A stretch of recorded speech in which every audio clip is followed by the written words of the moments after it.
अनामिका आज आपके लिए जो मूवी लेके आई हूँ उसका नाम है रिवेंज, जो 1990 में रिलीज हुई थी। मूवी काफी शानदार है। एक ऐसा इंसान जिसने कभी नहीं सोचा था कि वो अपने ही दोस्त की खूबसूरत बीवी को चुराने का प्रयास करेगा। बेकाबू जुनून और इच्छा के बारे में एक ऐसी कहानी जो दो लोगों को मजबूर करती है एक दूसरे की तरफ अट्रैक्ट होने के लिए।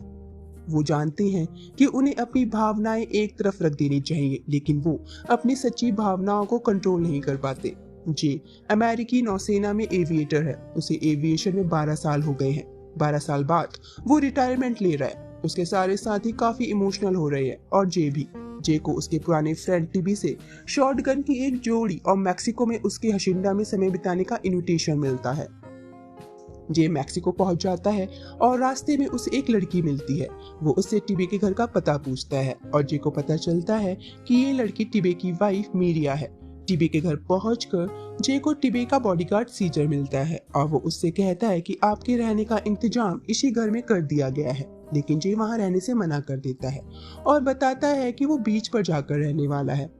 टिबे टेनिस खेल रहा है। टिबे जे से उम्र में काफी बड़ा है, लेकिन उन दोनों में काफी अच्छी पटती है। टिबे जे पर जान छिड़कता है। टिबे एक पावरफुल पॉलिटिशियन और मैक्सिको का एक गैंगस्टर है जो हमेशा अपने बॉडीगार्ड से घिरा रहता है। जे उसे एक नेवी जीवन लेदर फ्लाइट जैकेट गिफ्ट करता है। फिर वो अपनी वाइफ मीरिया के बारे में बात करने लगता है कि मीरिया काफी मैच्योर्ड लड़की है और उसे कभी कभी ऐसा लगता है कि उसने अपनी माँ से शादी कर ली है। फिर वो उससे पूछता है कि जो गन उसने जे को गिफ्ट की थी वो उसे पसंद आई। जे कहता है हाँ, वो बड़ी शानदार थी। टिबे जे से उन गन्स को इटली में फिट कराने का आइडिया देता है। जे उसकी इस बात को मजाक में ले लेता है।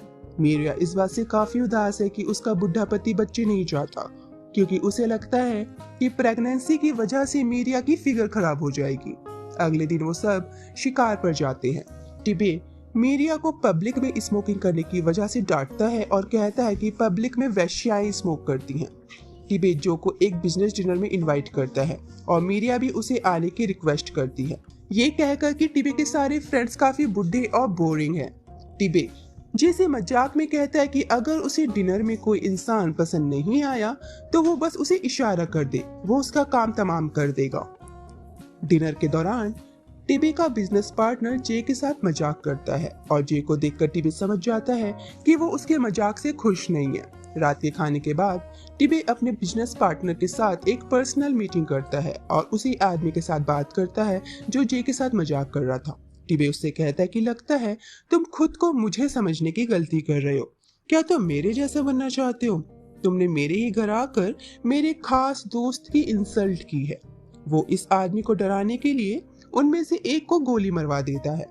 वहां मीरिया और जे एक दूसरे के साथ फ्री हो जाते हैं, एक दूसरे के लिए अट्रैक्शन फील करने लगते हैं।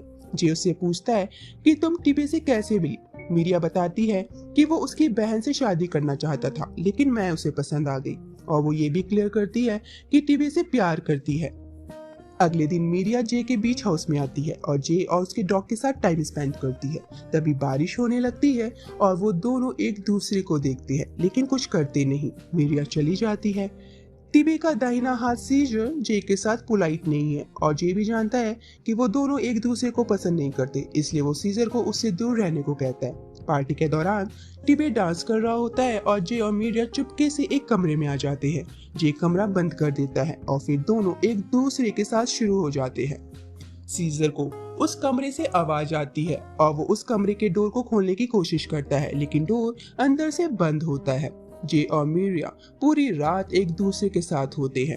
अगले दिन जे और टिबे के फ्रेंड्स के साथ टेनिस खेल रहा होता है, लेकिन टिबे का फ्रेंड चीटिंग कर रहा है और इसलिए जे को उस पर काफी गुस्सा आ रहा है। टिबे उसे कूल रहने को कहता है, लेकिन जे कहता है कि वो चीटिंग कर रहा है और वो इस वजह से $500 की शर्त नहीं हारना चाहता। वो फिर से खेलना शुरू करते हैं और जे उस आदमी के पिछवाड़े पर जोर से बॉल मार देता है। टिबे सिचुएशन को हैंडल करता है।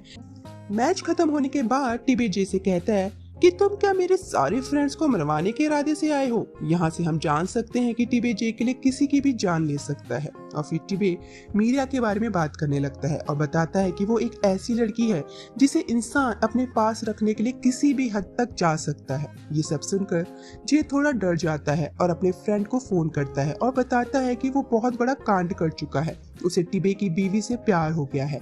जे का फ्रेंड उसे तुरंत वहां से निकलने को कहता है और कहता है तुम्हें मैक्सिको में बस उसी आदमी की बीवी मिली कांड करने के लिए। लेकिन जे प्यार के आगे मजबूर है और मीरिया की खूबसूरती के आगे बेबस हो जाता है।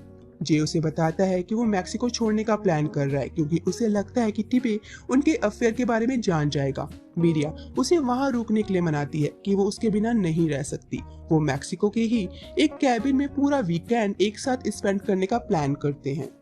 वहाँ टिबे को मीरिया की एक फोन रिकॉर्डिंग मिल जाती है जिसमें वो अपनी बहन से कहती है कि वो टिबे से झूठ कहे कि वो एक हफ्ते के लिए उसके पास उनके घर आ रही है, लेकिन दरअसल वो जे से मिलने जा रही होती है। इस रिकॉर्डिंग को सुनकर टिबे शॉक्ड हो जाता है कि उसकी वाइफ उसे धोखा दे रही है। टिबे जे के पास आता है और कहता है कि क्या वो उसके साथ एक टूर पर चलेगा, वो काफी मजे करेंगे, लेकिन जे उसे मना कर देता है और कहता है कि वो अपने कैबिन में टाइम स्पेंड करना चाहता है।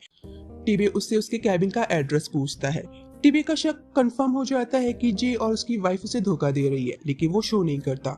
वो जे को उसकी दी हुई गन्स को फिट करवाने के लिए इटली जाने के लिए फ्लाइट टिकट देता है।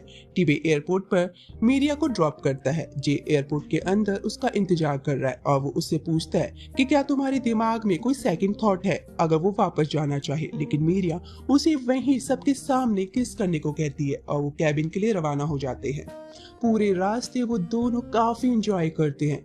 जे उसको अपनी जीप में ही सिड्यूस करता है और वो जीप में ही इंटीमेट होते हैं। वो रिवर के किनारे क्वालिटी टाइम स्पेंड करते हैं और फिर वो कैबिन के अंदर आ जाते हैं और एक दूसरे के साथ इंटीमेट होने लगते हैं। और इसी दौरान वहाँ टिबे अपने आदमियों के साथ आ जाता है। वो जे के डॉग रॉकी को गोली मार देता है और उसके आदमी जे को बुरी तरह पीटते हैं। टिबे मीरिया को अनफेथफुल वैश्या कहता है और कहता है कि तुम्हें दूसरे लोगों के साथ करने में मजा आता है ना, अब से तुम रोज अलग अलग लोगों के साथ दिन में 50-50 बार करोगी।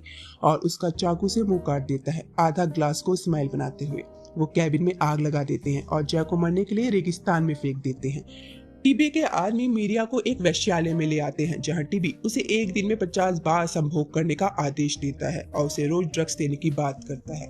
एक फार्मर मोरो अधमरे जे को रेगिस्तान में देखता है और उसे अपने घर ले आता है और अपनी माँ से कहता है कि इसको ठीक कर सको तो देख लो, वैसे भी ये बचने वाला नहीं है। लेकिन धीरे धीरे जे ठीक होने लगता है। जे वापस उस जले हुए कैबिन में लौटता है और कुछ पैसे ढूंढता है जो उसने छिपाए थे और उसे अपना लॉकेट भी मिलता है। वहाँ मीरिया को ड्रग दिया जाता है और उसके हाथ में भी वही लॉकेट होता है जैसा जे के पास था। उसे नशे में रखने के लिए जिम्मेदार लड़की को एड्स है। वह टिबे अभी तक अपने सबसे अच्छे दोस्त और अपनी प्यारी वाइफ के धोखे की वजह से सदमे में है। मोरो जे को शहर ले आता है और उसे अपनी दुश्मन की बॉल्स को काटने के लिए एक चाकू देता है। वहाँ जे को एक बीमार टैक्सन मिलता है जो एक घोड़े को कहीं ले जा रहा है। टैक्सन जे से उसके साथ डुरंगो साथ चलने को कहता है। एक कैंटीन के अंदर जे को टिबे का एक आदमी दिखता है जिसने उसे पीटा था। वो टॉयलेट में उसका पीछा करता है। वो आदमी उसे पहचान जाता है। जे उसी चाकू से उस आदमी का गला काट देता है। जे टैक्सन के साथ एक मोटल में रुकता है और बताता है कि वो एक आदमी का गला काट कर आया है जिससे वो नफरत करता था। वहाँ मीरिया को वही इन्फेक्टेड लड़का ड्रग्स दे रहा है। मीरिया ड्रग्स लेने को मान जाती है क्योंकि वो अब जीना नहीं चाहती। सुबह जे जब टैक्सन के पास आता है तो देखता है कि उसकी तबीयत काफी खराब है। टैक्सन उसे अपने साथ उस घोड़े को बेचने के लिए एक आदमी के पास जाता है। टैक्सन की तबीयत ठीक नहीं है इसलिए वो आदमी खुद उनकी गाड़ी के पास आकर डील करता है और वो आदमी वही होता है जिसके पिछवाड़े को जे ने टेनिस बॉल से सूता था और वो टिबे का फ्रेंड है। वो जे को पहचान जाता है। जे वहां से तेजी से ड्राइव करके भाग जाता है। टैक्सन गाड़ी में ही मर जाता है। जे वहीं उसे एक जगह दफना देता है।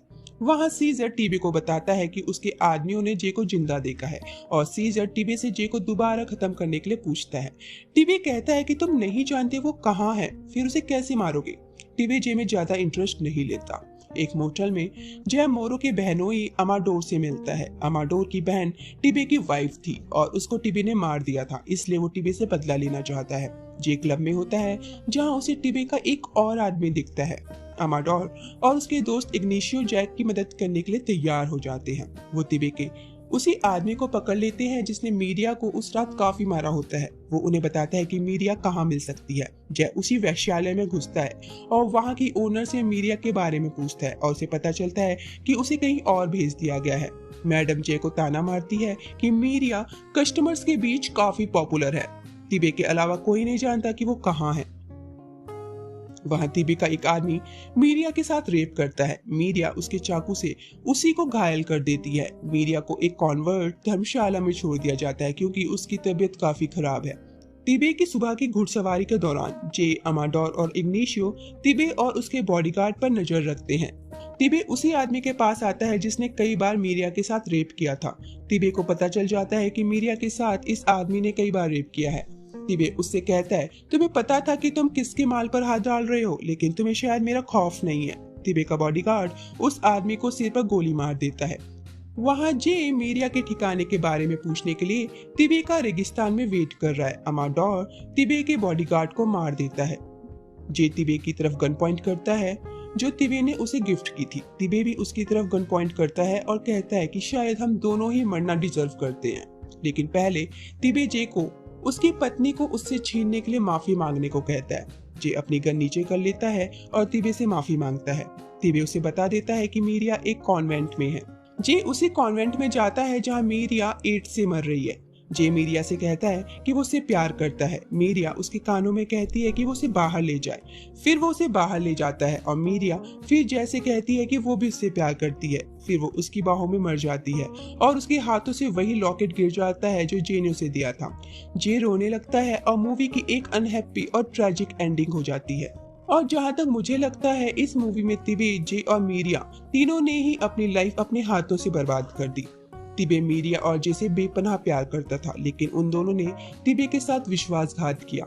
जे और मीडिया अपने प्यार के हाथों मजबूत थे और तिबे चाहे कितना भी पावरफुल और पैसे वाला था, लेकिन वो मीडिया के प्यार को नहीं खरीद पाया। लेकिन तिबे की भी गलती नहीं थी। उसने मीडिया को वो सब कुछ दिया जो उसके हाथ में था।